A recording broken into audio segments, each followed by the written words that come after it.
l'Organisation internationale du travail, c'est l'agence tripartite des Nations unies qui rassemble les gouvernements, les travailleurs et les employeurs pour établir des lois, des normes internationales, élaborer des politiques et concevoir des programmes visant à promouvoir le travail décent pour les hommes et les femmes à travers le monde. L'OIT a travaillé toujours sur la violence et la non-discrimination depuis sa fondation il y a plus de 100 ans. Récemment, elle a adopté une convention internationale sur l'élimination de la violence et le harcèlement dans le monde du travail, la convention 190, adoptée en 2019. C'est vraiment la première convention qui pose un cadre inclusif et intégré pour la lutte contre la violence. L'OIT fait aussi de la recherche, soutient les gouvernements, les travailleurs et les employeurs pour modifier ou adopter des législations sur la violence, harcèlement et non-discrimination au travail, des contratations collectives, des contrats collectifs.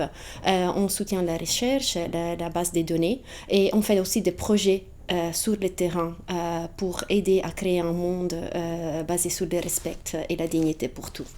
La Convention 190 utilise la définition violence-harcèlement. Et ça, c'était la fin d'un processus de négociation internationale qui a duré plus de 5 ans sur quelle terminologie on voudrait utiliser. Dans différents pays, on a des différentes définitions et donc on a essayé de trouver une définition qui est la plus large possible pour permettre à tout le monde de se reconnaître dedans. Et la 190, c'est la première convention qui parle de la violence harcèlement dans son ensemble et pour tout le monde. Et c'est une convention qui propose une façon intégrée, inclusive et pour lutter contre la violence et le harcèlement dans le monde du travail. Aujourd'hui, on a 36 pays qui ont ratifié la convention. C'est aussi une convention qui reconnaît pour la première fois les liens entre la violence domestique et le monde du travail et exige que les pays qui ratifient la convention mettent en œuvre des mesures pour mitiguer les conséquences de la violence domestique dans le monde du travail. C'est une convention révolutionnaire et qui va protéger pas seulement les employeurs, mais toutes les personnes qui travaillent. C'est aussi chaque endroit où quelqu'un se trouve en raison de son travail.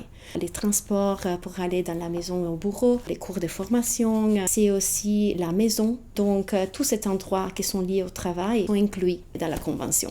Pour combattre ce fléau, c'est très important d'avoir des recherches novatrices et multidisciplinaires, mais aussi de données fiables et comparables. L'accès aux données, elle est toujours limité.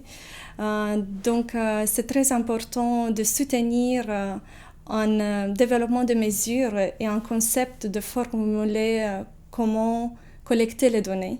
Au bout du compte, des connaissances plus solides peuvent aider à développer des mesures et des stratégies efficaces pour combattre la violence et le harcèlement au monde du travail. Et on a développé un premier rapport et une première enquête qui vise à mesurer les expériences de violence et harcèlement dans le monde entier. Plus d'une personne sur 5 ayant un emploi ont subi de violences et harcèlement d'ordre physique, psychologique et sexuel. Les femmes sont particulièrement affectées par les violences sexuelles. La violence et le harcèlement dans le monde du travail sont un phénomène universel et tenace. La Convention 190 rend visible l'invisible et confirme l'ampleur et le caractère inacceptable de la violence et le harcèlement.